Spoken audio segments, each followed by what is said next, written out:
This is the moment. The moment for mentoring hour.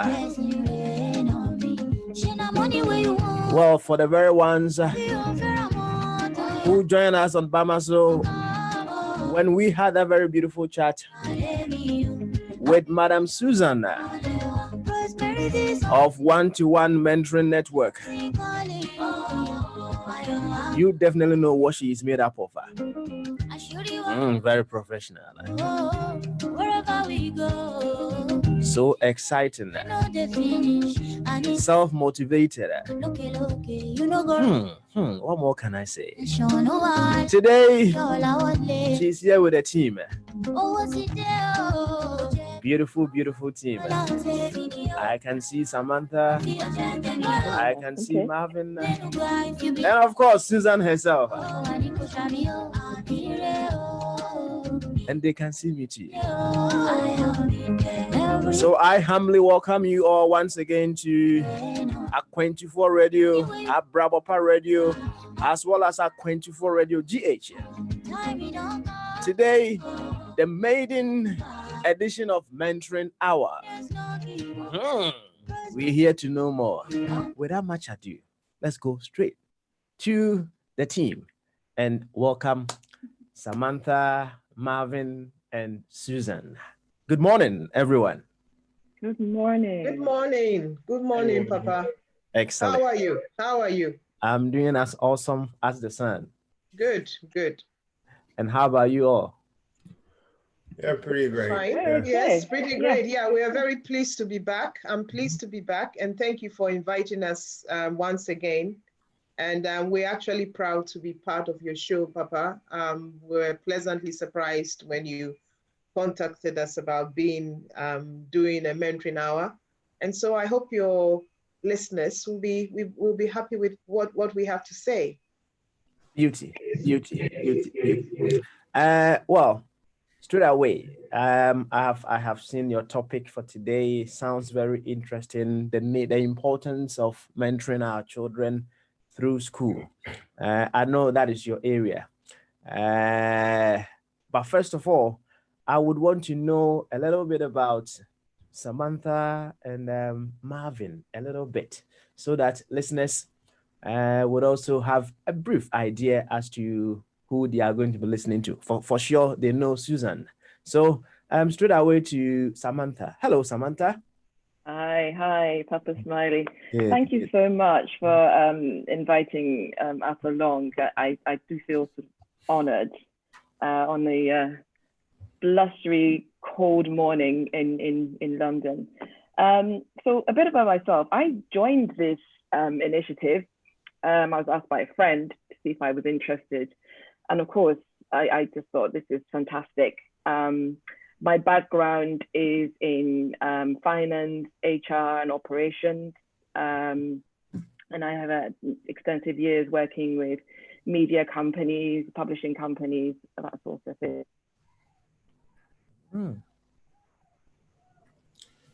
Cool. Where we intend, are you able to, can you hear me, sir? Yeah, we can hear you now, yeah. So where we intend to go with this is to make sure that it's all about the next generation. And some of my work I've been working with Westminster University, where I've gone as a industry mentor to help some of the students who are on the entrepreneurship in the school. So, God, sorry, is this? Well, it's gone off again. I know you. Hope it comes back on. Okay. Right. Excellent. We can hear you now. Okay. Yeah, I apologize. It's my earphones. So yes, I don't know if you heard that, but I've been working with graduates at Westminster University and I'm there as an industry mentor on the entrepreneurship program. So really, yes, that's just a bit about me. I have 2 boys, and and I'm sort of passionate about mentoring. Yeah. Beautiful stuff. Marvin. Hi. A little bit about you as well. Sure. My name is Marvin Rotermund. I've been part of this newly formulated organization. I've been part of it, let's say, for the past month, or 3 weeks to a month, where I currently support, volunteer and support the organization as a publicity and an engagement lead. So mainly I'm the guy who talks to yourself and make sure social media platforms are busy gathering some traffic. Regards to my background, I am an auditor. So I am an auditor within the corporate sector where my focus audit points are mainly risk, surround business risk. So that's a bit of my background in regards to what I do. I work as an auditor externally. So I'm an external auditor. And why this? Why am I part of this? I've found myself as a mentee before in the past where I have been mentored by people in my formative years. So, and I have been part of a group similar to this where I've been to schools to engage sixth formers about their journey and stuff. So yeah, I found myself really passionate about it. So when this topic came up to say, do you want to join in? Are you interested? I was like, for sure, I'll be interested to join in, support, volunteer, and also support the organization grow. So yeah, that's a bit of my background. Interesting stuff then. Tell me, what is your vision for the world? Wow. My vision for the world is, if I target it slightly, my vision for upcoming kids, upcoming adults is to have a platform or to have a goal to achieve success in a structured manner. So having a goal to know where you're going, what your goals are, and be able to achieve it in a structured manner and have a plan. So success mainly for young adults. That's my vision for the target group I'm trying to address. Beautiful stuff. Well, now I know a little bit about you all. I know the field Susan is already in. Now I know about Samantha. I know about you, Marvin, and I can see you two have certain things in common. You work in the finance sector, so you deal with money. I'm very certain that I'll be able to come to you for some pounds. Well, straight away to Madam Susan, who I believe will be starting with us on the importance of mentoring our young ones through school. So, Madam Susan, why is it so important to mentor our young ones through school? You know, I always say I am one, there's nothing that you can compare with what we call experiential learning. There are so many different ways to learn, but I think one of the best people when it comes to parenting and experience are parents. Parents are very key in terms of how they, how a child will evolve. There is a fruit. I always say that very recently I don't know if you know lychee, Lychee. Mm-hmm. It's a fruit that is very sweet. And I've always loved lychees. And very recently I bought some fresh lychees. Actually, when I bought those lychees, I did not realize they were lychees. I thought, oh, what is this fruit with the spikes? It had rainbow spikes, not very attractive on the outside. And then lo and behold, I'm holding this lychee in my hand and I'm trying to figure out. So I bring a little knife and then, okay, I realize that it's actually very easy to open. And lo and behold, beautiful white fruit in there. Why am I using this analogy? Children are like that. You don't really know the potential a child has until you harness that potential. You see, so this is one of the things that one-to-one mentoring network we want to address through our parent heritage. It's very tricky to work with children under 18 years. So we thought, okay, how can we address some of the issues with children? And we thought, okay, the only way we can do it is going through parents and carers because they are the best teachers. They know their child.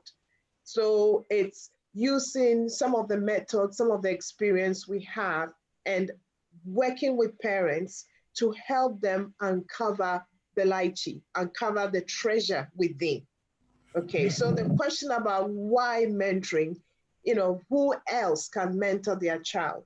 And so it's basically just going through, not parenting. We're not talking about parenting children. We are talking about helping parents to know how mentoring can support their child, how you can use, even though you are a parent, how you can use the methods of mentoring and coaching to take your child through. I'll give you an example.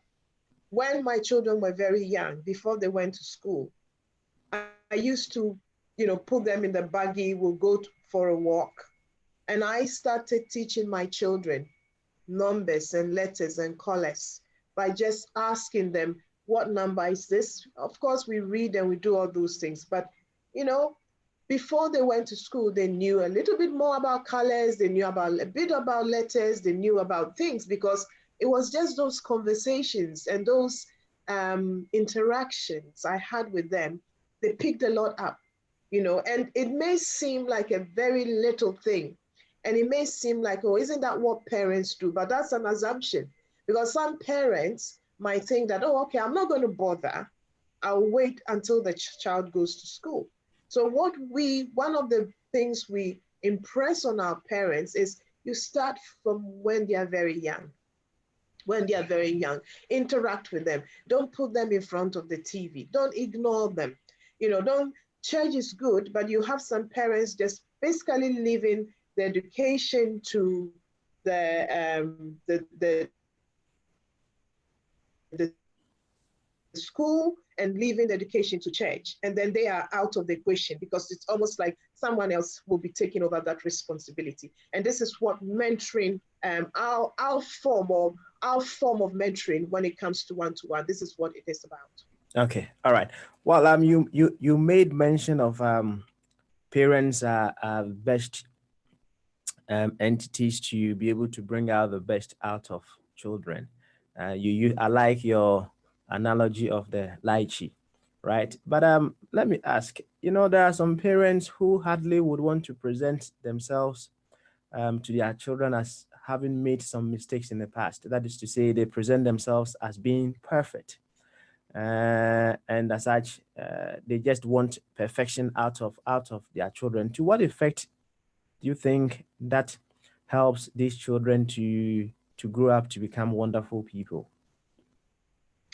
Okay, I mean, if the question is directed to me, I'm yes, sure it is. It is. It is. Okay, I'll go there. Yeah, I like that, because obviously our platform is made up of quite a number of professionals, and as parents, we will make some mistakes, but I think it's a very good question, because and also I've got the advantage of seeing different parents coming from diverse backgrounds in my work as a neurodevelopmental pediatrician.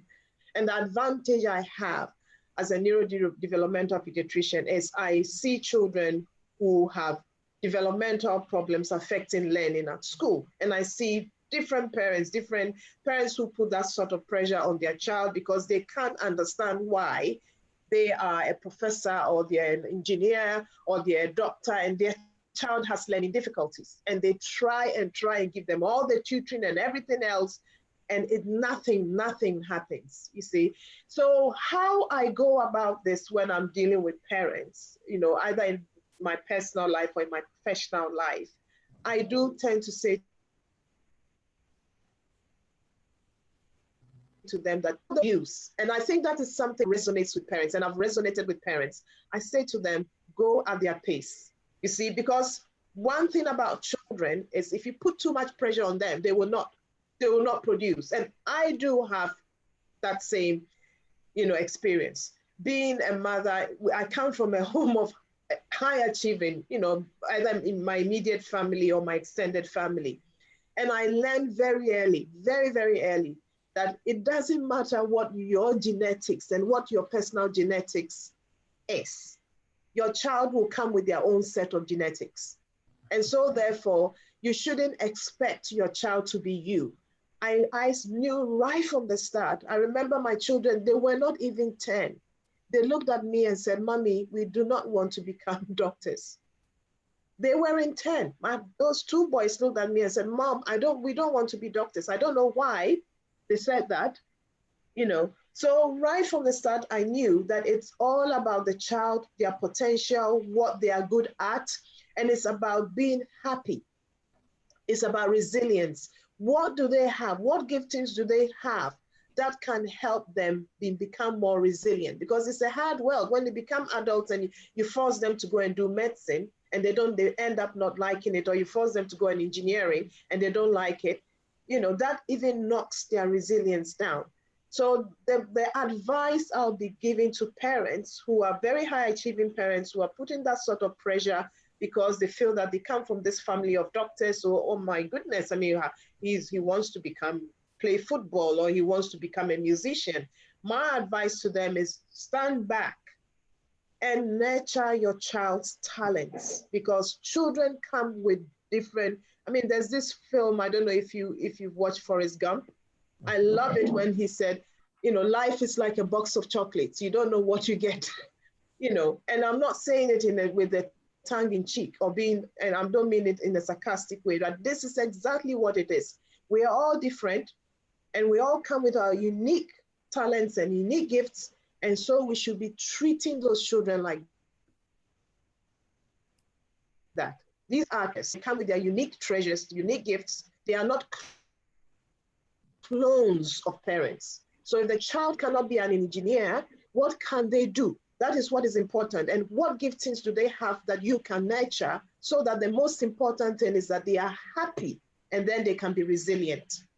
Okay, that's a very beautiful one. Let me go to Samantha now. And I want to hear, Samantha, why is it so important to mentor our children through school?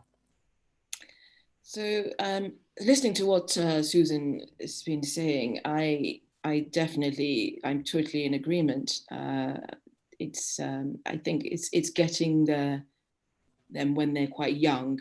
It's important, but by mentoring, it also doesn't mean that you're enforcing something onto them. What mentoring is supposed to do is supposed to help them establish their own goals, okay, with some help, with some guidance. And you would be doing the same thing if you were dealing with an adult. So if you're dealing with children as they're coming through the system, is to listen to what they want to do. I think that's very key. I have a real thing. My children went through the grammar school system. And so what the subjects that are set tend to be very standard, if you know what I mean. It's not where other schools will have maybe media studies and also, so they're quite set. You've got your sciences, you've got, your religious studies and all that sort of thing. But I've also got this thing where there's an opportunity for your child to learn another subject, one other subject, they might decide they want to do PE. Just add that in. If they come in and they say want to do that, let them do it. They want to do drama, for example. I mean, my son mixes his drama with business. I don't think that it makes any sense, but it's actually going to something that's probably going to help him in his creativity. So as a mentor, when you're taking through, it's just you're guiding. I think that's for me, that's very important. If we don't do that and we force or impose on them, then that's no good.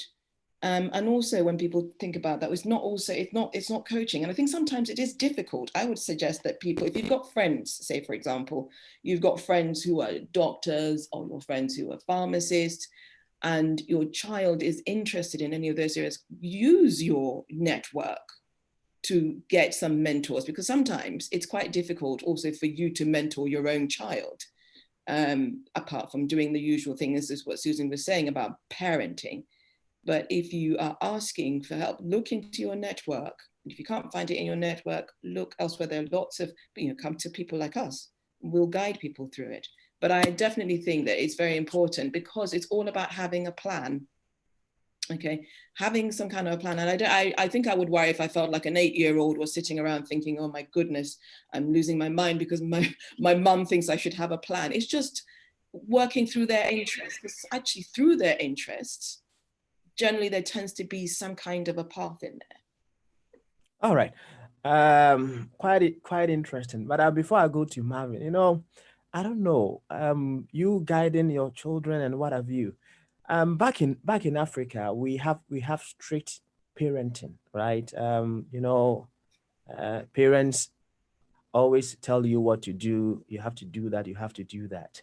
I don't know. There hasn't been. I can't tell of any proper statistics that has given us the outcome of such way of bringing our children up, right? But to what extent would you say you allowing or you guiding your children and giving them such freedom of choice and what have you will make them so much better instead of getting them wayward? We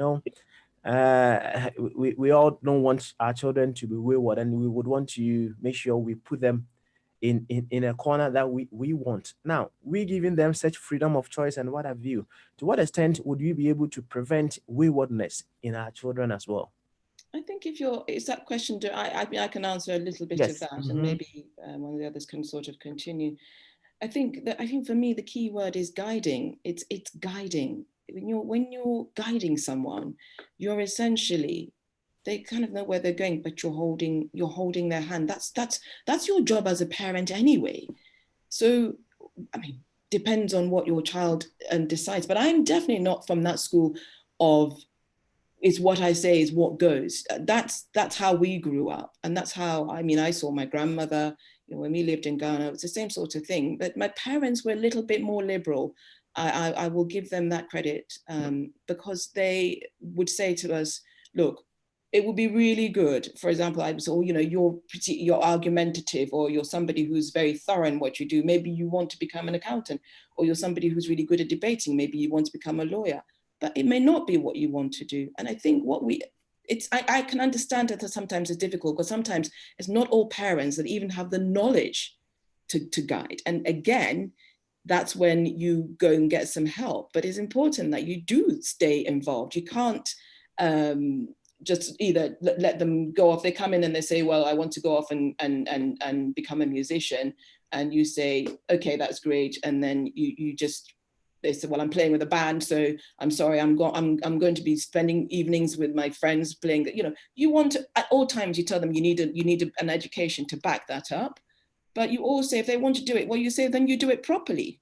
That's how you guide. We can't, I'm not sure that we can continue to use that it's my way or the highway. I personally don't find that as good parenting, and neither do I find that as a good way to guide and mentor people going forward, your children going forward. Yeah. Good. Can I interject here and add on to what Samantha is saying? It's a very good question you've asked, because it is what we call cultural mentoring. Yeah.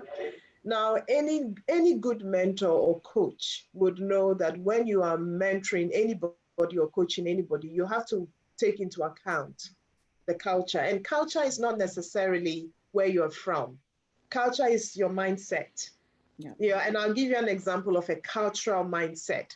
In Ghana, when somebody is saying to you that I'm coming to see you at 12 noon, you know that they're coming to stay for 4 hours. I love my people, yeah?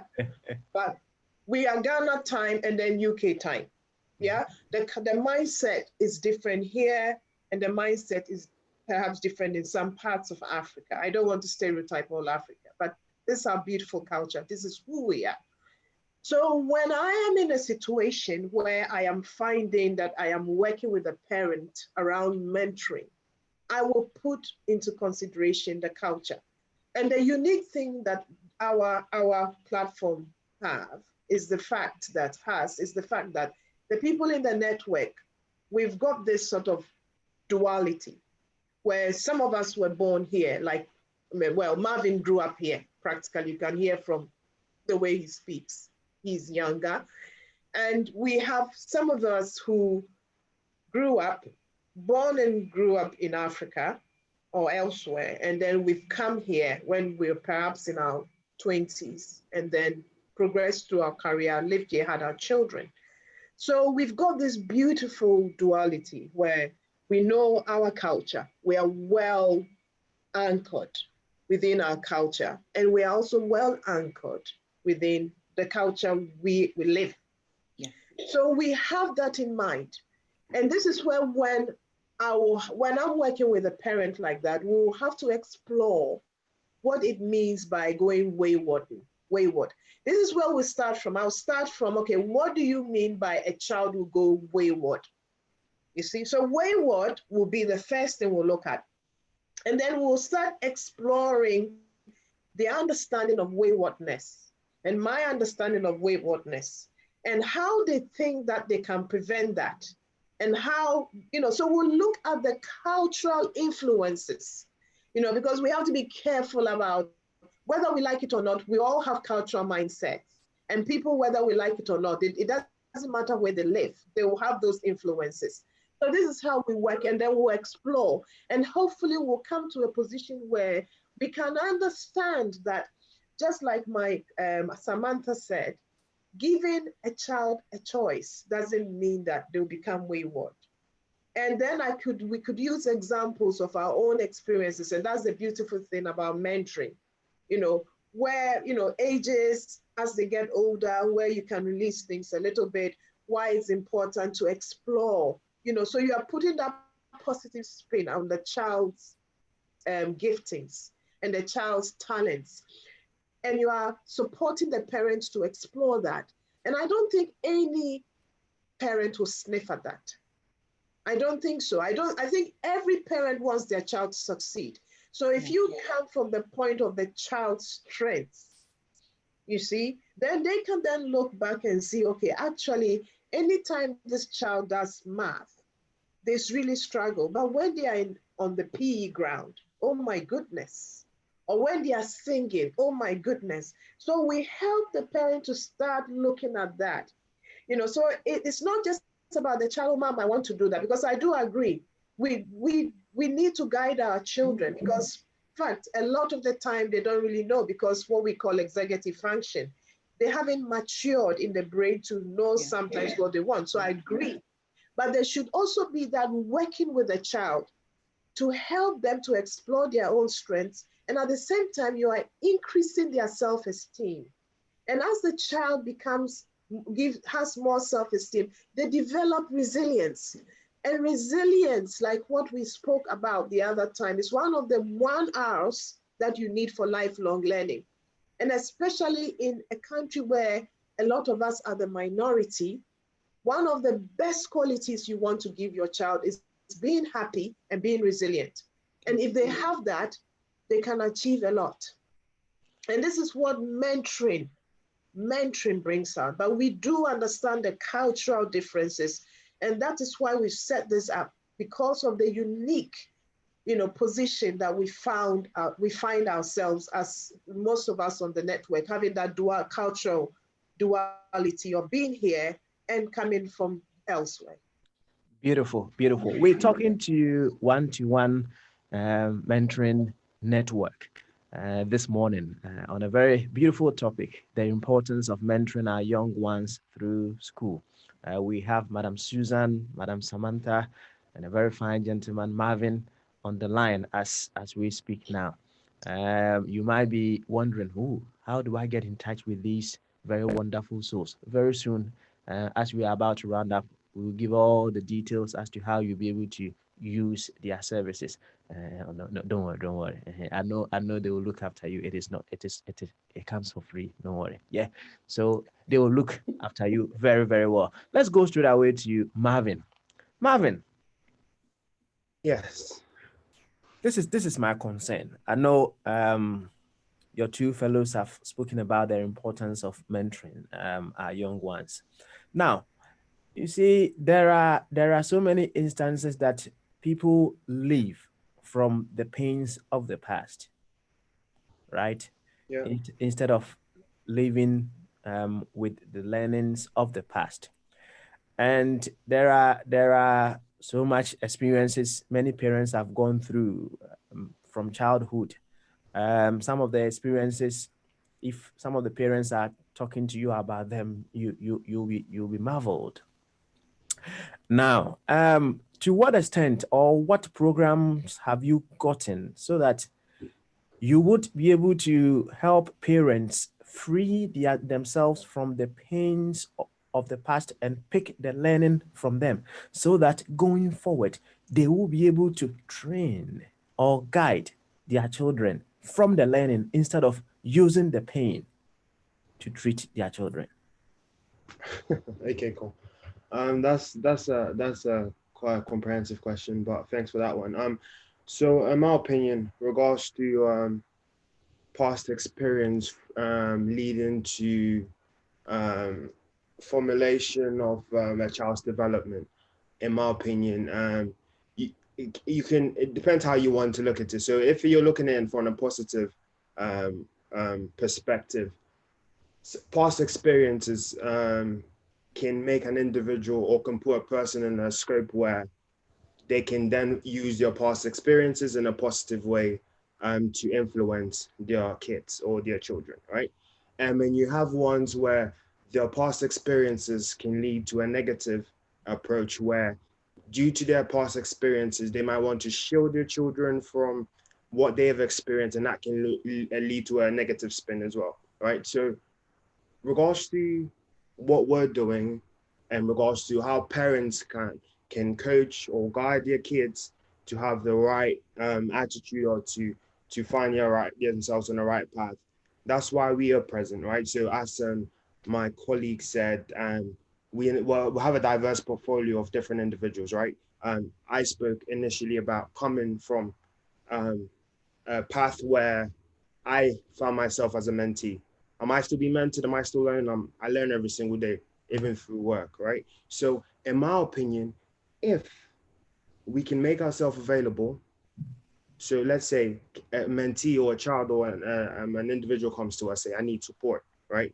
It's best to engage with that individual, let them know who we are, and also go back with that child to their parent to understand the dynamics of where they find themselves, right? So as you asked, by talking to that parent, by engaging with the family they find themselves in, you can understand the family dynamics, the child's experience, the parent's experience. And even by engaging with them through communication, you can see where they're at, right? So understanding what the scope is, understanding what the issues are, if it's positive or negative, we can then make ourselves available through our diverse portfolio, through case studies where, with our own personal experiences, to support that family to be able to give that child a structured and a positive spin in regards to what they want to achieve, right? So we're available. We'll have a diverse portfolio. Understand that individual, what their needs are, understand their background in regards to the culture they're coming from, right? I'm from a culture where I was born in Germany. I lived there for probably just a few years, and I schooled in Ghana, right? Till secondary school. I went to St. Augustine's College, and after that, I came here. Yesterday I was on YouTube following the National Science and Maths quiz, right? But it's all about it's all about it's all about understanding the dynamic or the background of the individual you're engaging with. And by engaging with that individual, you understand what their needs are, understand their parents' scope, because the parent will love to know, what are you engaging yourself? Who is that person who thinks they know enough to guide you? So it's understanding the dynamic to be able to give it a positive spin, right? Because life experiences can formulate who you become or can influence any closed circuit people you have around you. And I found myself on that journey. So I understand how it works. And I've benefited of people who've made themselves available to give me a path where I find myself in, right? So in my opinion, it's all about communicating, understanding the individual you're looking to mentor, being that mentee, and understanding the family or the attachment they find yourself with. So without understanding that, there's no way you can make yourself available to support an individual, in my opinion. Yeah. Papa, can I add to Marvin? Marvin, thank you very much. That's lovely. Yes. So Marvin is describing what we call life coaching. Yeah. And there are different areas of coaching and mentoring.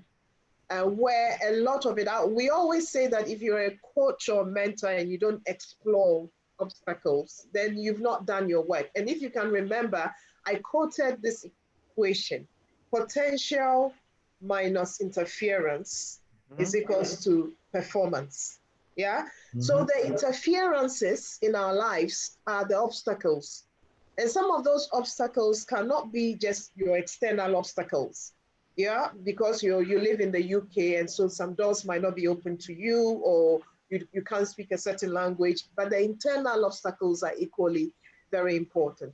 And so definitely it's within the remit of mentoring and coaching to explore those obstacles, those experiences, and at the same time, like what Marvin said, contribute the mentor or the coach's own personal experience to help the parent realize that they can overcome those experiences, or they can draw positivity out of those experiences to be able to help their child. Beautiful, beautiful. I can certainly feel that you all are well endowed in what you are doing. You have learned from your experiences, and you intend to help people with that awesome vast of knowledge that you have all gained. Let me go back to Samantha. Samantha. Yes. Excellent. Did you want me to say present, sir? that would have been okay, right? There are some children who will resist some of these things that you guys want to do, right? There's some resistance level in some children. When it happens that way, what are some of the practical ways parents can go around it, or yourself or your team have in place, so that when you meet children or people who are resisting being guided and what have you, you have in place to just ease them off into what you want to do? Okay, so again, you see, this is we've talked. I mean, every single time one of us speaks, we know that we bring to this our own experiences, and that therefore makes. I mean, that's what would have attracted us to do her for this. So I would say when you've got, I mean, particularly, so I would say when you look at this this situation, the boys particularly, no disrespect to the two of you, but boys particularly are the ones who are more resistant. I wouldn't say most resistant, but more resistant to, because they just think that they know everything. What are you going to tell me? What do you mean about guiding me? I know what I want to do. But I think using, again, sort of case studies, good example, look at sort of, and also each of us, we stand there as role models to say, look, it was through mentoring that we've managed to get to it, or we've mentored people who've managed to get to that point where they're successful. I think you can't force people, mind you. If people don't want to be, I mean, you can tell I'm the kind of liberal person. I'm not going to force you to do that. But what I would suggest is that you listen, you come in, you listen, we talk to you about, so if you've got a difficulty, talk to you about, the various stages in which, you want. So what are you finding difficult, particularly? Where do you actually see yourself? What is your plan? And I think sometimes through talking, people actually come to the end where they realize that, okay, I'll give it a shot. And the way to do that as well is do it in small chunks. Don't try and suggest that, because you're a child, if we come back to sort of wayward. So if you're wayward or you're resisting, I don't want to go and talk to anybody about mentoring. I already know what I want to do. This is why are you asking me to talk to this person about this and the other? No, you just say, right, come and talk to us, and we'll just ask you, because I think it's showing an interest. I generally find that people who tend to resist are either, maybe they have a plan and they don't think they're being listened to, or maybe they have a plan but they don't quite know how to go about it. So whoever you are, either from your mentoring or even from a parent's perspective, you've got to break it down into manageable chunks. Let's just start you off, do a little bit of this, come and talk to us, and we'll explain to you where we can help you. And then just concentrate on the end goal. And that's it with everything. If you know that, whatever your plans are, and I don't necessarily aspire to the big things. I mean, you remember when we were growing up in Ghana, it was doctor, engineer, lawyer, accountant. There were so many other things that your our children can be doing so many other things, as long as they can make a successful thing out of it. So I would say that you just talk them through it, and get them to understand a plan and have a plan with them. But for me, it's always been about engaging. You've got to engage. I can't say that enough. Yeah. Papa, imagine, I think a lot of our audience, our hearers may have seen the film called Titanic. I'm sure you've seen Titanic, right? Now, we know why Titanic sank. That little iceberg above the water was nothing compared to the huge, huge boulder that was below the water. So when you're looking at children challenging behaviors and resistance, you always have to see that you have to think what we say to parents, it's all about the tip of the iceberg. The iceberg is what the problem is. So it's about exploring why the behavior is just a symptom of what is going on in the family. Yeah. And we've already mentioned sometimes the parenting might be very, very strict, and the child will fight back. It could also be that the child might be being bullied. It could be online. There are so many different reasons why a child is resistant. Of course, there are children and young people who might have genuine problems, like they might be autistic, they might have conditions like ADHD. But even those conditions, even if they've got autism, it's because they've not been diagnosed with autism, and so they are anxious, and so they'll come out as if they are resistant. So it's all about identifying where the triggers are, you see. And this mentoring is not us doing anything directly with the child, particularly children under 18 and children under 18. It's working with the parent. As mentors and as coaches, we are like a soundboard. So we are giving the parent the tools that we feel we can give for them to support their child. Okay. Within those tools, if I think that the child needs to go and seek professional help, I will tell them, because we all have our competences. I don't say I'm not trained in being a relationship expert or a parent support expert. All these people have, expertise, and they've studied and they've got competences for it. But we can open our mouth, tell the parent, advise the parent about mentoring methods that they can use, explore some of those things with the parent. And then as part of that tool set, as part of that skill set, if we need to ask the parent to seek extra help, we will. Because that is what, we're not counselors. We're not here to counsel people. We are here to be a soundboard, to explore things with parents, so we can guide them to go on to the next stage. Beautiful, beautiful. We have about 15 more minutes to go, but I have some 2 case studies here that I want us to address. I love case studies. Yes, I love case studies. Well, let's assume a parent has discovered the child smoking at the age of 15 years, right?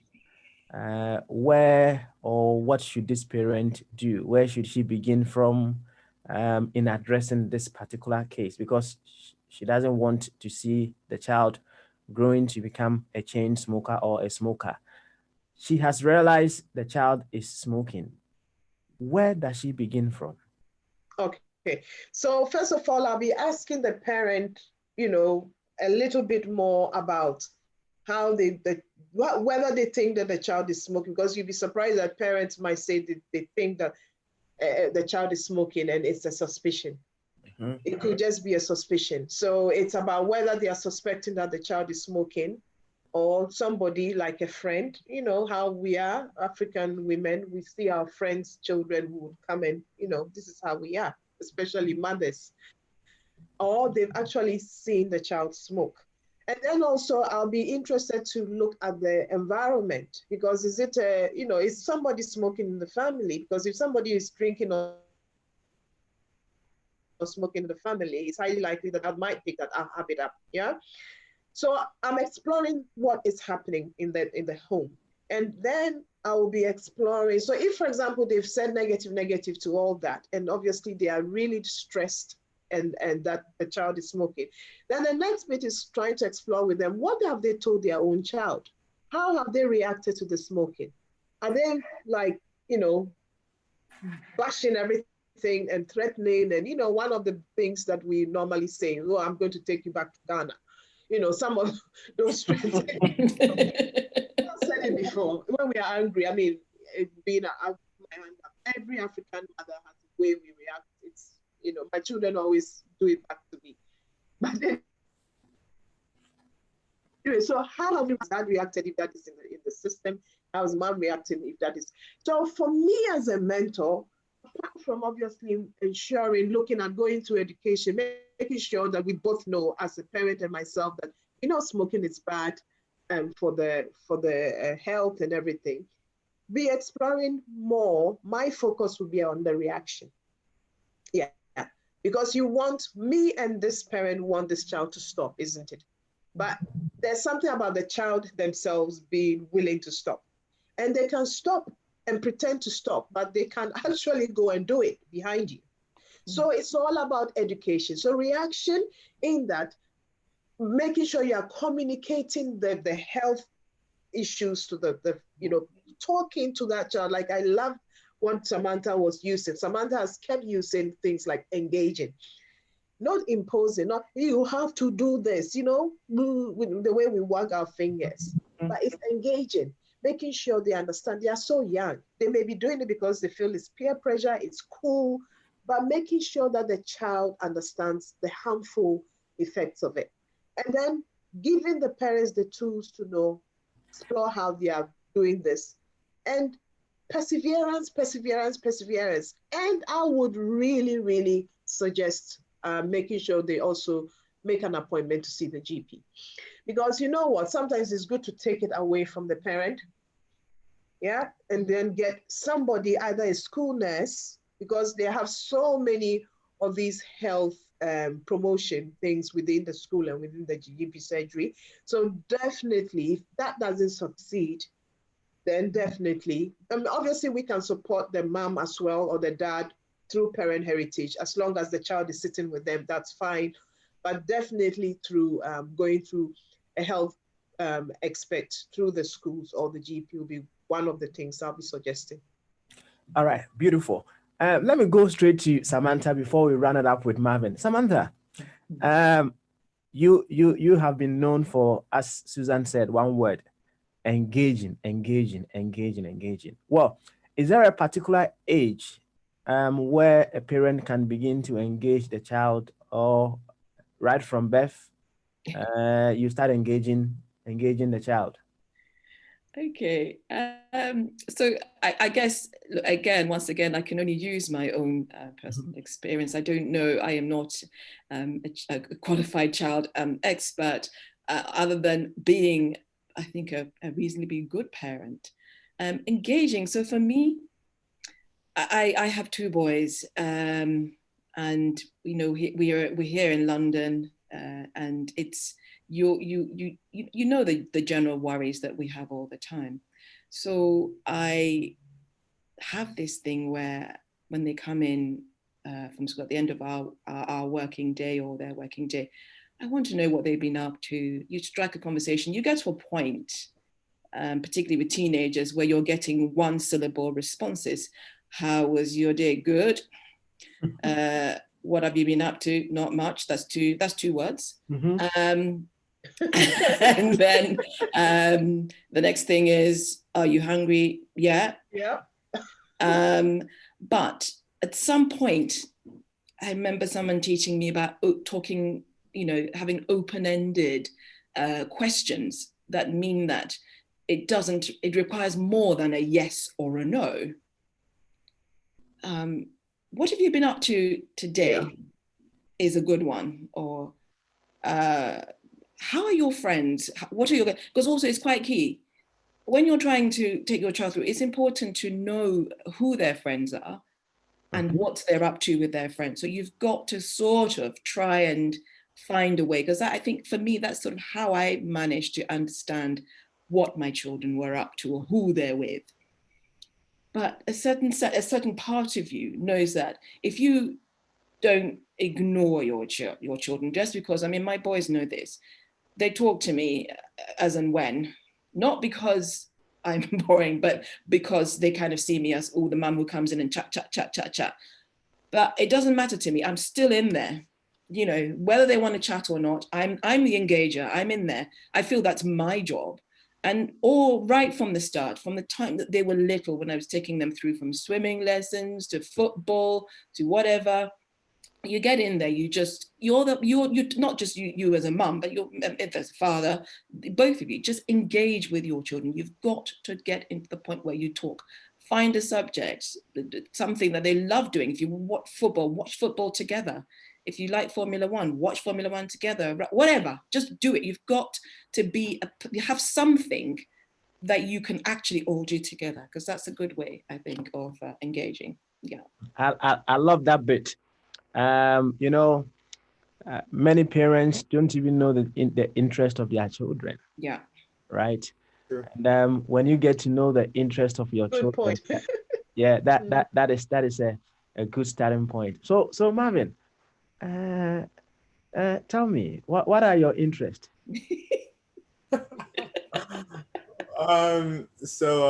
Okay, cool. My interest, I love traveling and I love football. I have a season ticket to the Arsenal, and I love traveling, and my job makes me travel. So, but as my colleagues who know, that's coming to a halt because I'm switching the scope. So I've always loved traveling. I'm seeing new things. I'm quite adventurous. So, and I found myself in employment that allowed me to do that as well. So traveling, seeing the world, understanding different cultures. And I'm a football fanatic, where I'm not just the football person that just goes and views. I'm that one that goes all the way into tactics and then wants to understand the real dynamics and the root cause of issues and stuff. So Samantha said Formula One. Yes, that's another one. I'm quite one of my interests as well. So I'm your standard kind of guy who loves the regular stuff that boys, or should I say men, tend to love. So yeah, that's mainly my interest. And through my interest, that has led that's helped channel my current path, where I find myself. So as I said, I love traveling. I always wanted to find a job where I could do that. And yes, I was able to do that. So going back to why I've joined this, why I think it's been beneficial, it's about understanding an individual and asking, what do you want to do, right? I remember I was doing a mentoring bit with a school, a sixth form, and everyone wanted to talk to me because the way I approached what I did was I said, oh, what do you do? I said, I travel a lot, right? And kids hear things and they just want to hear more, right? So Great. it's all about the approach, right? So that's how I get the attention. And everyone wanted to talk to me, but we only had 3 minutes to talk to an individual. So after that, everyone's, oh, well, what do you do? I want to know what you do. And I say I'm playing half the time, right? So, and kids want to hear that kind of stuff. So it's about understanding what people want. And yeah, being able to be a support guide in regards to that. So those are my interests. Beautiful. Would you say your parents were able to use your interest as a key to engage in you?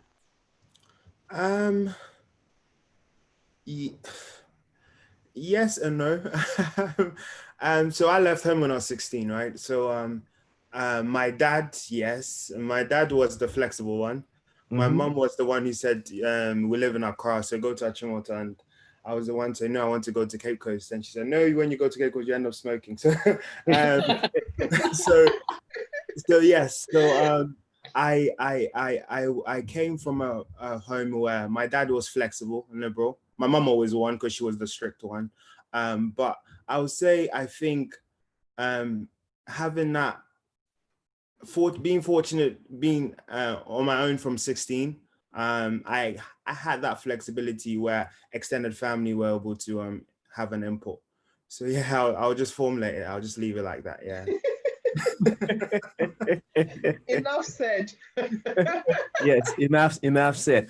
Well, we've been talking to One2One Mentoring Network, a very beautiful network who seek to use their experiences to help parents, guide them in mentoring their own children, right? Listening to them today, I can tell they have a lot to offer. Without much ado, I'll just go right away to Susan so that she will let us know where exactly they are, how we'll be able to contact them, yeah, social media handles. I think Marvin is the champion in that field. And, you know, any few modalities that if any one of us would want to use them, we would have to go through so that we can get in touch with them. So, Madam Susan, over to you. Thank you again. Thank you again. Yes, it's been a lovely hour.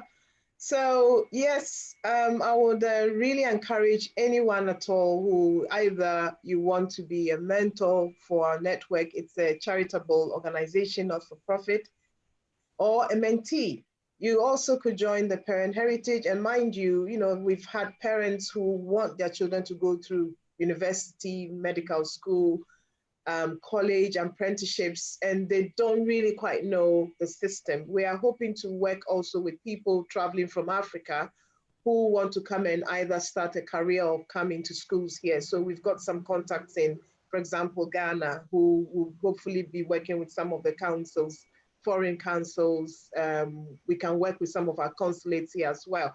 So what we want to be is to be visible, that, look, we are a network of professionals coming from diverse backgrounds. And we are here to empower and enable people from our communities. And you can find us at www.one2onementoring.com. 1 and then number 2, 1 mentoring.com. You can join as a mentor, a mentee. You can indicate that you want your child to join through yourself, the Parent Heritage. We don't tend to encourage below 18-year-olds, but you can come to your parents. And also, you can sponsor us as well. You can donate financially to our cause because it's a not-for-profit. So yes, it's definitely a worthy cause to join. And I think it's the first of its kind in the UK. I'm very confident of that. Having a number of people together from diverse professions coming together from the Black and minority ethnic community. Beautiful. Let me ask Marvin briefly. Marvin, Yes. how is the presence of One2One Mentoring Network on the social media? How is it? Cool. So at the moment we have a Twitter page. I was literally about tweeting right now when you just asked me one. Yeah, so we have a Twitter page where people can connect and update themselves regards to our current activities. And we have a LinkedIn page as well, where obviously it's a corporate network where people can find just go into the search engine on Twitter, put in One2One, so ONE2ONE mentoring network. Within Twitter. You find a logo, you can engage, you can literally follow, so you can subscribe and get feeds regards to what we're doing. We put opportunities there as well regards to apprenticeship, internships. So just even if you don't want to join, just sign up, subscribe, and just get some feeds that might be beneficial to yourself. We have a Facebook page as well. We're looking to put more activity regards to Instagram and stuff as well. So yeah, we're quite on the dominant platforms. Thank you very much, gentlemen and beautiful ladies, for today. I said I had 2 case studies, but I think I'll hold on to the last one. The next one.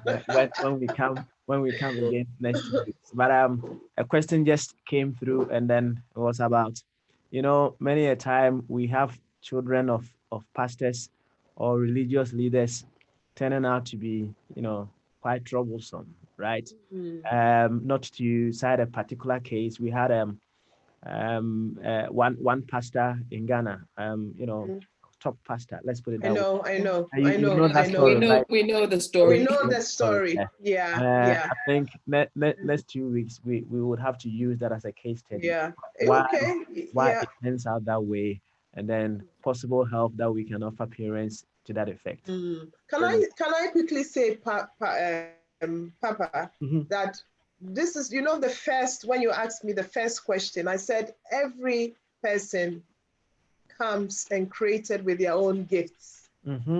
Yes, we are not clones of our parents. And so our children will have to sometimes discover their own way. Yeah, and I think when particularly our pastors and our archbishops and our bishops and our, somehow people hold them to very high regard, understandably so, but they almost feel as if their children should be a miniature of them. And I think it's unfair and it is wrong.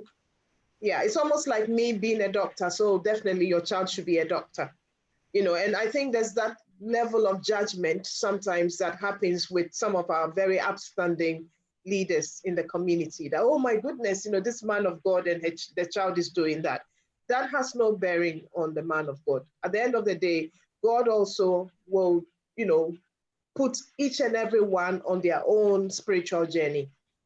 Like the way the Lord has done with each and every one of us individually, the Lord will do so for his children. I look at it as he's a potter, and as a potter, he shapes the clay.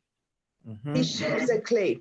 We do what we can, but it is God who shapes the clay. So it doesn't matter who you are, whether you are a pastor, you are a doctor, you are a lawyer, it doesn't matter. God is the one that shapes the clay. And I think as Christians, we should understand that, and be less judgmental on men of God. Ghana, we like to use the word men of God whose children go by the wayside. Yeah.